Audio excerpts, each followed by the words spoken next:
Is this thing on? It is. All right, welcome back to the Shoot DaRock Talking Ball podcast. I'm your host, Shoot DaRock, and it is that time of the year again. The college football playoff rankings are out as we're about a month left here in the college football regular season. So I reacted to them live on Twitch, gave my takes on the rankings, gave my rankings, what I would change, and kind of looked over what the bracket's looking like going forward. So make sure and drop your takes here on these initial rankings. And while you're down there, make sure to subscribe or follow the show, leave a like, and let's get into it.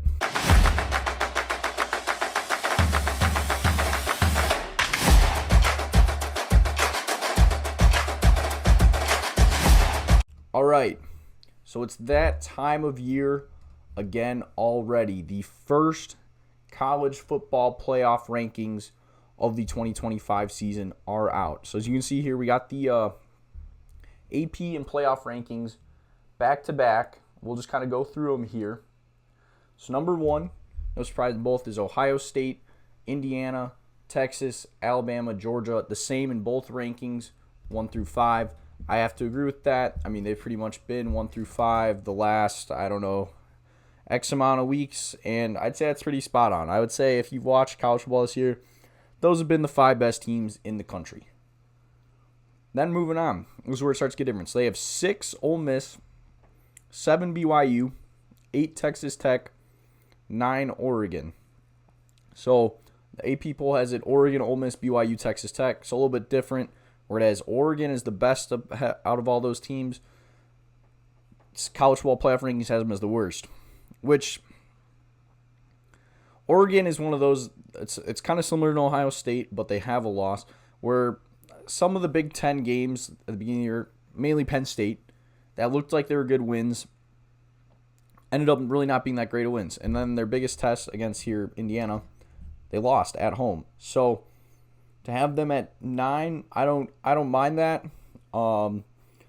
BYU, Texas Tech, I mean, them being right next to each other, that game being game day this week, I'm really excited for that one. I think that should be a really good one. I don't know. No really complaints about that either. I feel like that very easily, that's fine. I like BYU being ahead of Texas Tech just since they're undefeated. Ole Miss is another tough one. I mean, their only loss is to Georgia, so having them ahead of those, I mean, it's just, I guess it's kind of, what do you think is a better loss? Is Indiana at home a better loss, or Georgia at home a better? Or no, that game was at Georgia. I forget what Ole Miss's kind of best win is here. I don't think they beat LSU, I guess. I don't really know. Unless I'm kind of blanking on something, I could be. Then we get to 10. That's where I start having issues. Notre Dame is 10 in both polls. College football playoff ranking has Texas at 11, Oklahoma 12, Utah 13, Virginia 14, Louisville 15, Vandy 16, Georgia Tech 17, Miami 18. And now granted, has Miami lost 2 of their last 3 and not looked very good? Yes. But Miami beat Notre Dame. The 2 teams have the same record, and Notre Dame is 8 spots ahead of them. We saw them play. And that's where it kind of seems like, for some teams, week 1 is getting thrown out. I mean, like I said, I agree with Alabama being 4, but if Alabama suffers another loss, I really think they should fall greatly. The Florida State team they lost to is not good. And sure, they've passed all the other tests. Outside of that, you're going to have games that you mess up, you lose a game, but I don't know. It's one of those, I feel like Notre Dame's getting the benefit of the doubt here because of the logo, that despite starting 0-2 and now they've won 6 straight, being ahead of teams they beat is kind of because of brand. Another one here is Texas. Texas I did not have ranked, but they got this one right. I didn't have Texas ranked last week. I do have them ranked. I'm going to do my poll here at the end, what I would do. Texas beat Oklahoma head-to-head, so they do have to be ahead of Oklahoma. My only thing with Texas is we've seen them struggle with Mississippi State and Kentucky in back-to-back weeks before beating Vandy here. They've really struggled. I mean, but then this is what I'm saying, the inconsistency, where it's like for Notre Dame and Alabama, seems like week one's thrown out. But now it seems like Texas is getting the benefit of the doubt of playing Ohio State close in week one. So it really just kind of almost seems like it's a matter of like when you lose and not who you lose to. Rounding it out, USC, Iowa, Michigan, Mizzou, Washington, Pitt, and Tennessee. I kind of feel like the bottom, like they could really honestly stop these college football playoff rankings at 20. I don't really think teams 21 through 25 have a very realistic shot of making it. Tennessee being in the rankings at all is just kind of wild to me. They've failed every like big test they've had. Like, who is Tennessee's best win? I don't know. Let me pull it up here, like their schedule. But yeah, they've lost to Georgia. Like, should they have won that game against Georgia? Yes, but they didn't. Like, they lost to Georgia. They've lost to Alabama. They've lost to whoever they just played last week. Oklahoma. Yeah, Oklahoma at home. Like, I don't know how you can necessarily have Tennessee still ranked at 6-3 when every like big test they've had, they have not passed. I don't really know why they should continue to get the benefit of the doubt. I mean, their best wins either Syracuse or Mississippi State. Like, I don't see it with this Tennessee team. Like I said, it doesn't really matter that much because they're not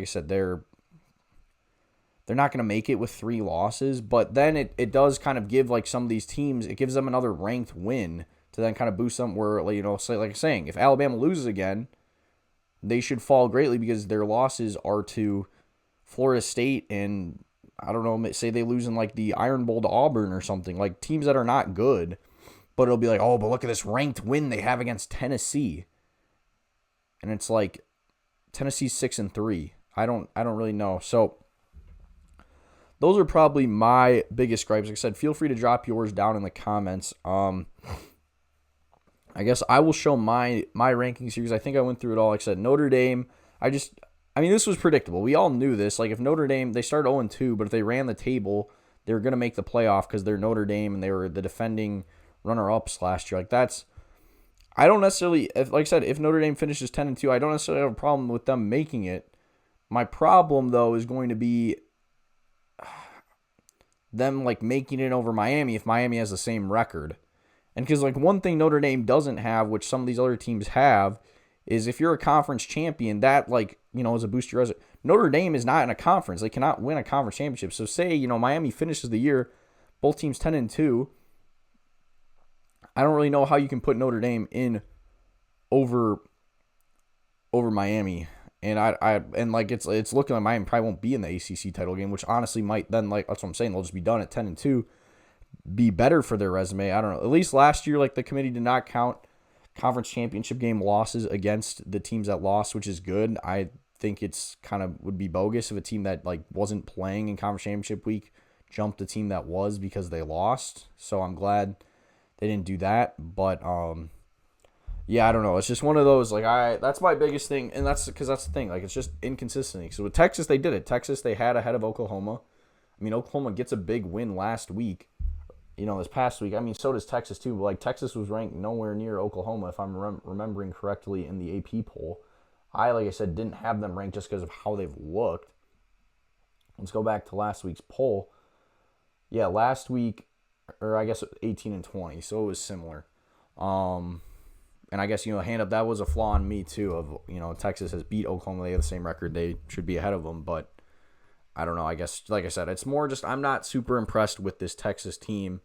And I think they are kind of, granted, they do have good wins against Oklahoma and Vandy. But I think they're getting a little bit of the benefit of the doubt of, like, playing Ohio State close in week 1. For my rankings here, as you can see, I agree.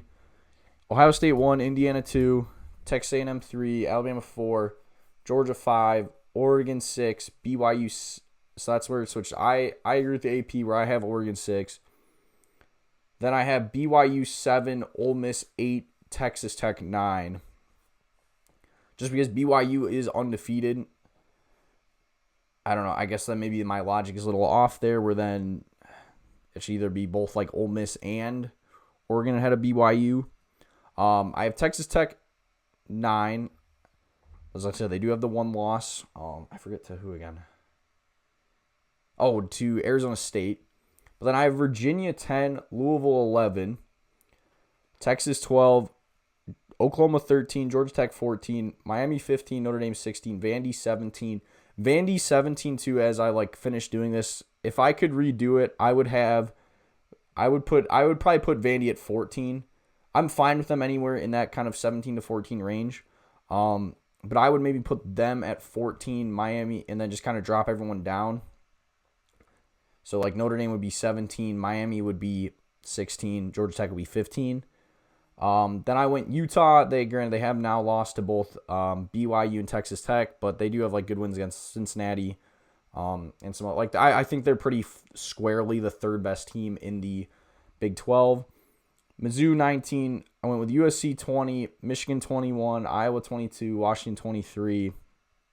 And then I had two G5 teams ranked. And this is where, like I said, not a single G5 team being ranked is a little concerning to me, because I think that could lead to some tomfoolery where apparently Memphis is the highest ranked one, so they are currently in the playoff, but they didn't make the top 25.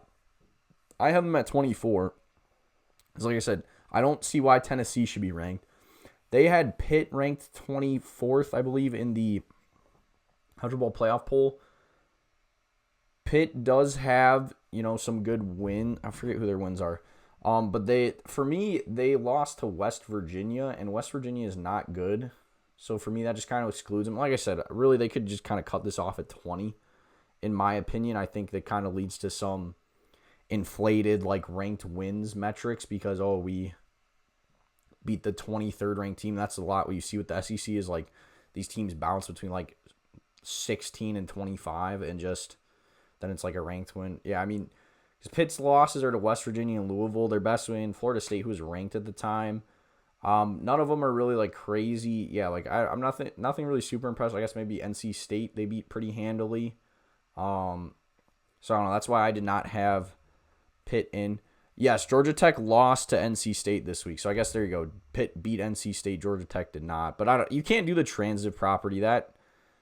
That gets a little complicated. I think you just kind of have to do, did these two teams play? Did they win? I can't be Pitt beat NC State, but Georgia Tech didn't, kind of that's where you get into a slippery slope. So yeah, I went with Memphis just because while they do have their loss to UAB is a bad loss, they beat USF, who I think if USF won that game, I'd have them at that spot.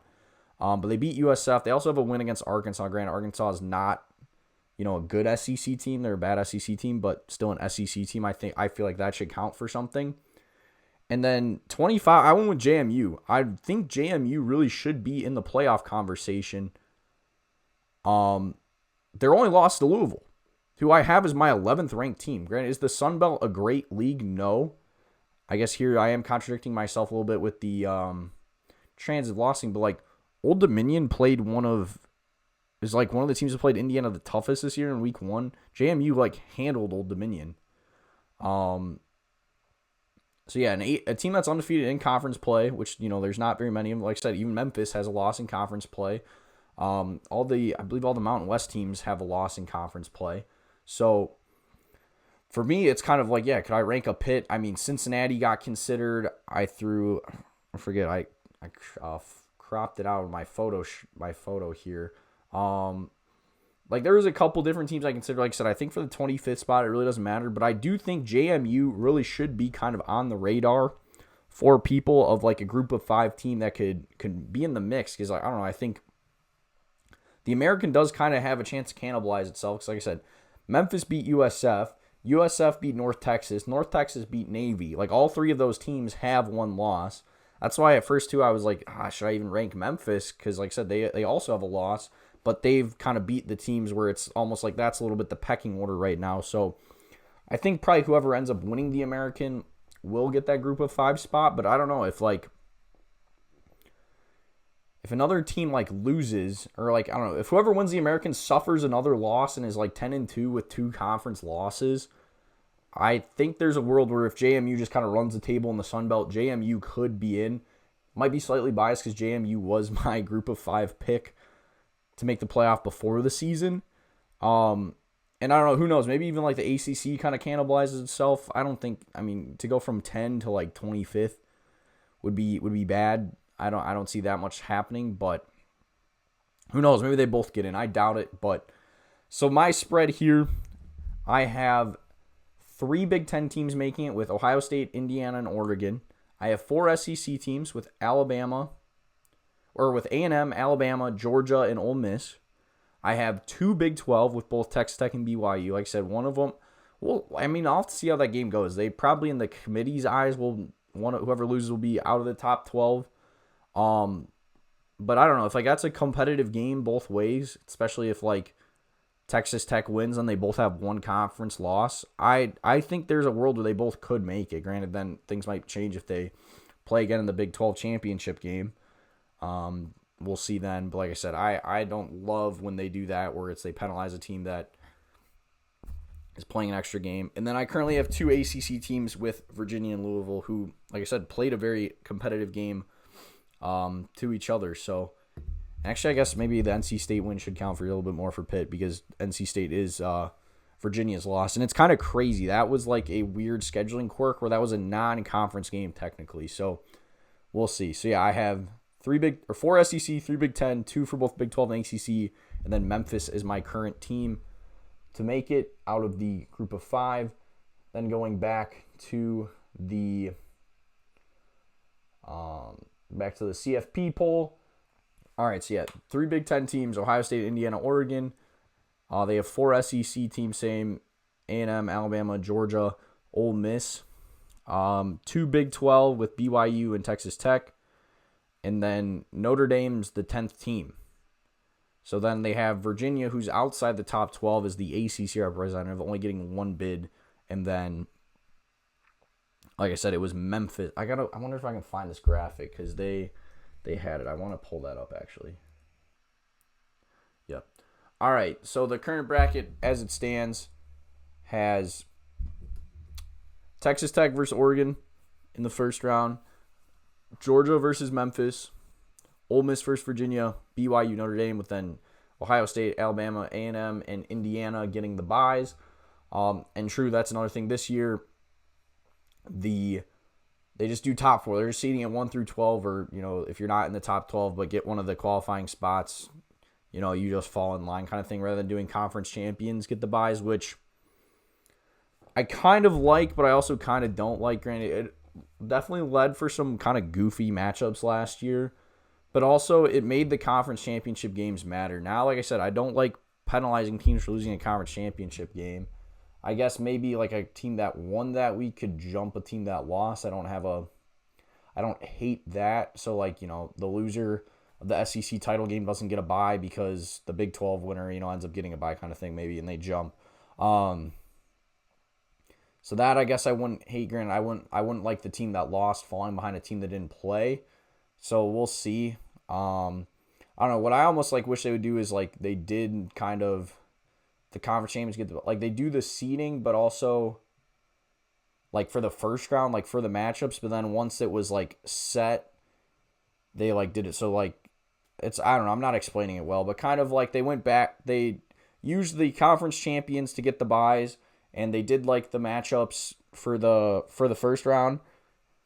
But then after the first round, once then it was just the last 8 teams, they just reseeded them however they were ranked. So say I forget what Arizona State was last year, but they wouldn't have played Texas kind of thing, or Boise State wouldn't have played Penn State. Boise State, or no. Boise State was, so Arizona State would have played the 1 seed last year. So Arizona State and Oregon would have played in the first round rather than Ohio State and Oregon. And since Ohio State was the 8, they would have played somewhere in the middle kind of thing. So that's complicated, but I don't know. That's kind of would be my suggestion. So that's going to wrap it up. Thank you guys so much for watching. If you watched with me live on Twitch, I really appreciate you checking it out live. Like I said, we're going to do this every Tuesday. Watch some college basketball, watch some action like I did tonight, and then react to the rankings. So make sure to check us out live on Tuesday nights on Twitch, or if you're watching here after on either YouTube or Spotify, I appreciate you checking it out. Make sure to drop a like on the video if you enjoyed. I mean, if you're still here, you probably did. Drop your takes. Like I said, this kind of stuff, it's very opinionated, the rankings, what you value more, what brand bias you might have. I know, I'm kind of almost anti-SEC so much now because the media is all very pro-SEC. So I like hearing people's different perspectives. So thank you guys for watching. Make sure to follow, subscribe to the show so you never miss a video, and I'll see you guys next time.